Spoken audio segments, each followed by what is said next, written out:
مضامین قرآنی افضل مشکات کی زبانیں۔ پارہ نمبر 19۔ قرآن مجید کے 19ویں پارے کی ابتدا وقال الذین لا یرجون کے الفاظ سے ہوتی ہے۔ 19ویں پارے کا ابتدائی حصہ سورہ فرقان، درمیانی حصہ سورہ شعراء، جبکہ آخری حصہ سورہ نمل پر مشتمل ہے۔ پارے کے آغاز میں اللہ رب العالمین ان لوگوں کا ذکر فرماتا ہے جو اس سے ملاقات سے انکاری ہے۔ اللہ فرماتا ہے کہ قیامت کے دن جب وہ فرشتوں کو دیکھیں گے تب انہیں یقین آئے گا، لیکن اس روز ان کو کوئی خوشخبری نہیں ملے گی۔ قیامت کے دن کا ذکر فرمایا کہ وہ دن بہت ہولناک ہوگا۔ اسی پارے کے آغاز میں اللہ رب العالمین نے قرآن مجید کا ذکر فرمایا کہ اس نے اس پاک کلام کو یک بارگی نازل نہیں فرمایا بلکہ بتدریج اور نجمن نازل فرمایا تاکہ آپ صلی اللہ علیہ وسلم کو سہولت ہو۔ اسی پارے کے ابتدا میں اللہ رب العالمین نے اپنی قدرت کی نشانیوں کی طرف انسان کو توجہ دلائی کہ کیا تو دیکھتا نہیں کہ کیسے اس نے زمین و آسمانوں کو پیدا فرمایا، کیسے وہ ہوائیں چلاتا ہے، کیسے وہ میਂہ برساتا ہے، زمین میں سے کیسے کیسے اناج اگاتا ہے، سورج، چاند اور ستارے سب اسی کے تابع ہیں۔ اسی مقام پر قرآن حکیم کی آیت سجدہ ہے جس کے تلاوت کرنے پر سجدہ کیا جاتا ہے۔ اللہ رب العالمین اپنی بزرگی بیان فرماتا ہے کہ وہی ہے جس نے آسمانوں میں برج پیدا فرمائے۔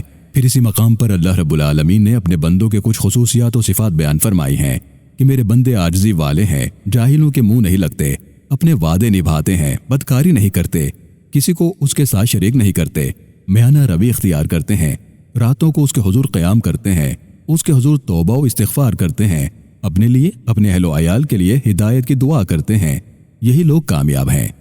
اسی مقام پر اللہ رب العالمین یہ بھی ارشاد فرماتا ہے کہ جو لوگ گناہ کرنے کے بعد اس کے حضور توبہ کرتے ہیں اور نیک عمل کرتے ہیں، اللہ ان کے گناہ معاف فرما دیتا ہے اور ان کے گناہوں کو مٹا کر ان کی جگہ نیکیاں درج فرما دیتا ہے۔ پھر سورہ شعراء کا آغاز ہوتا ہے۔ اس سورہ مبارکہ میں اللہ رب العالمین اپنے اولو العزم پیغمبروں اور رسولوں اور ان کی قوموں کا حال بیان فرماتا ہے، جن میں قوم نوح، قوم ابراہیم، قوم موسیٰ، قوم عاد و سمود اور قوم مدین و قوم لوط کا ذکر تفصیل سے بیان فرماتا ہے۔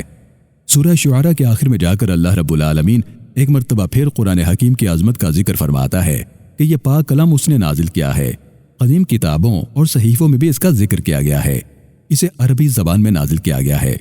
یہاں پر سورہ شعراء کا اختتام جبکہ سورہ نمل کا آغاز ہوتا ہے۔ نمل کا مطلب چونٹی ہے۔ اس سورہ مبارکہ میں چونکہ اللہ رب العالمین نے ایک چونٹی کی فریاد کا ذکر کیا ہے جس کی وجہ سے اس سورہ مبارکہ کا نام سورۃ النمل ہے۔ 19ویں پارے کے آخری حصے میں اللہ رب العالمین نے اپنے عظیم الشان پیغمبر حضرت سلیمان علیہ السلام کا ذکر فرمایا ہے کہ کیسے اللہ نے داؤد علیہ السلام کے بیٹے سلیمان علیہ السلام کو عظیم الشان حکومت عطا فرمائی۔ آپ کی حکومت ہواؤں، فضاؤں، چرندوں، پرندوں، درندوں سمیت انسانوں اور جنات پر تھی۔ آپ کو جانوروں کی بولیاں سمجھنے کی صلاحیت عطا کی گئی تھی۔ آپ کا لشکر ایک مرتبہ کہیں سے گزر رہا تھا کہ راستے میں ایک چونٹی نے اپنی ساتھیوں سے کہا کہ اپنے اپنے بلوں میں گھس جاؤ، کہیں سلیمان اور ان کا لشکر تمہیں روند نہ ڈالے۔ چونٹی کی یہ صدا آپ نے سن لی اور مسکرا دیے اور اس نعمت پر اللہ کا شکر ادا کیا۔ حضرت سلیمان علیہ السلام کے دربار میں ایک ہدہد تھا جو کچھ دنوں سے حاضر نہ ہوا۔ آپ نے اس کے بارے میں دریافت کیا۔ ہدہد حاضر ہوا اور ایک ملک کی ملکہ کے بارے میں بتایا کہ کیسے ملکہ سبا تخت نشین ہوتی ہے۔ حضرت سلیمان علیہ السلام نے اپنے دربار میں موجود حاضرین سے کہا کہ کون ہے جو ملکہ سبا کے تخت کو یہاں لا سکے۔ ایک جن نے کہا کہ آپ اپنے مقام سے کھڑے نہ ہونے پائیں گے کہ تخت یہاں لے آؤں گا۔ ایک دوسرے آدمی نے کہ جس کو کتاب کا علم دیا گیا تھا، اس نے کہا کہ میں پلک جھپکنے میں تخت لے آؤں گا، اور اگلے ہی لمحے 1500 میل کے فاصلے پر موجود تخت کو سلیمان علیہ السلام کے سامنے لا حاضر کیا۔ پھر جب ملکہ سبا کو دعوت دی گئی تو سلیمان علیہ السلام سے ملاقات کے لیے آئیں تو سلیمان علیہ السلام کے دربار کا فرش ایسے آبگینوں سے بنا تھا کہ پانی محسوس ہوتا تھا۔ ملکہ سبا نے فرش کو پانی سمجھتے ہوئے اپنے لباس کو سمیٹا تو سلیمان علیہ السلام نے فرمایا کہ یہ پانی نہیں بلکہ فرش ہے۔ پھر ملکہ اپنے تخت کو وہاں دیکھ کر ورطہ حیرت میں پڑ گئی اور آپ کی حکومت، آپ کی شان اور آپ کی عظمت کو دیکھ کر آپ پر ایمان لے آئی۔ اللہ تعالی ہم سب کو قرآن حکیم پڑھنے، اس کو سمجھنے اور اس کی پاکیزہ تعلیمات پر عمل پیرا ہونے کی توفیق عطا فرمائے۔ آمین۔